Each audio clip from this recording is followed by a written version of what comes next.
tugas kalian, deskripsi perangkat lunaknya.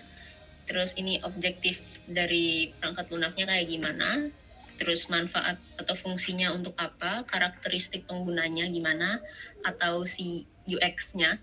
Kalau bisa di bagian karakteristik pengguna ini kalian cantumin mulai dari apa ya bahasanya, empathy map-nya gimana. Terus nanti dari empathy map-nya kalian kan pasti dapat user persona tuh. Nah, user personanya kayak gimana? Terus dijelasin kenapa user personanya kayak gitu. Terus coba kalian di sini bagian batasan perangkat lunaknya itu sampai mana gitu, untuk siapa aja gitu. Balik lagi ke karakteristik pengguna, paling ini kayak dikasih tahu ini tuh baiknya pengguna untuk umur berapa ke berapa, terus di mana domisilinya, terus kenapa bisa kayak gitu. Baiknya sih kayak gitu, cuma kalau nggak sempet ya udah sih.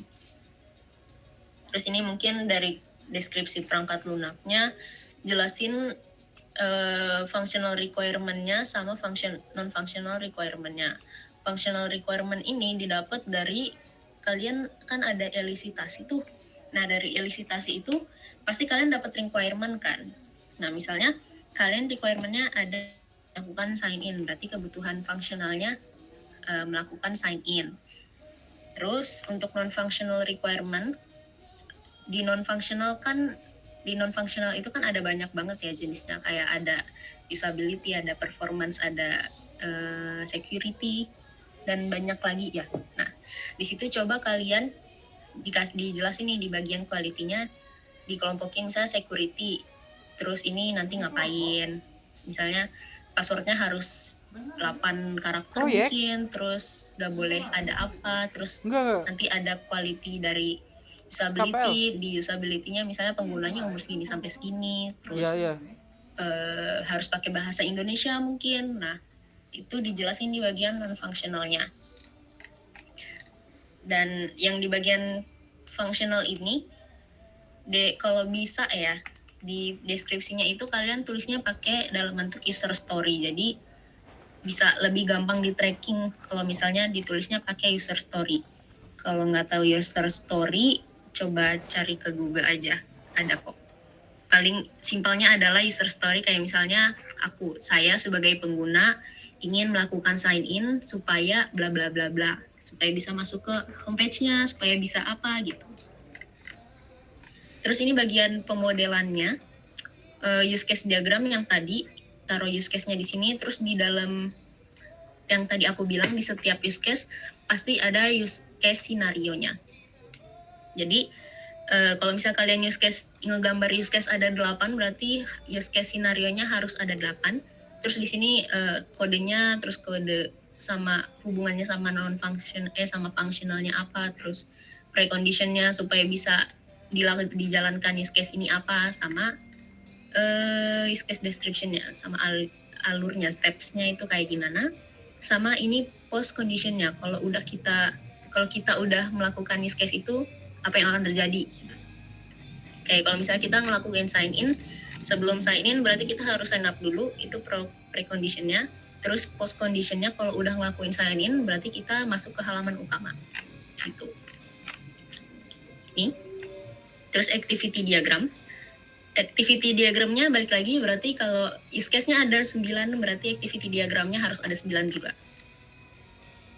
Class diagram ini berarti gambarnya masukin di sini nanti, terus tolong dideskripsiin class diagramnya. Kayak misalnya class melakukan sign in, atributnya apa aja, terus metodenya apa aja. Gitu.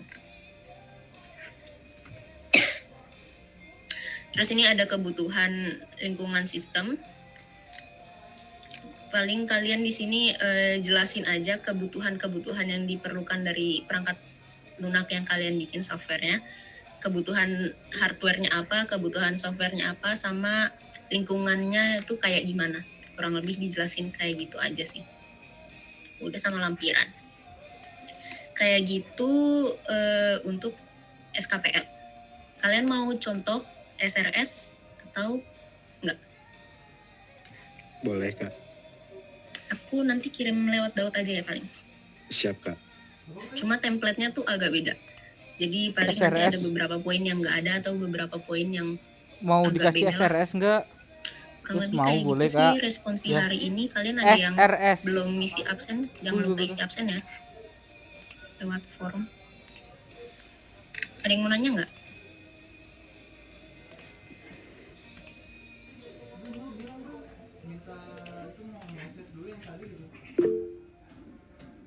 Kalau nggak ada, udah itu aja sih. Semangat ya. Nanti kalau misalnya ada apa-apa lagi sama tugasnya, boleh chat aku aja. Nomornya minta Daud. Kalau misalnya ada yang mau ditanya-tanya juga boleh chat aja. Gitu, kurang lebih kayak gitu. Kasih semuanya, semangat ya.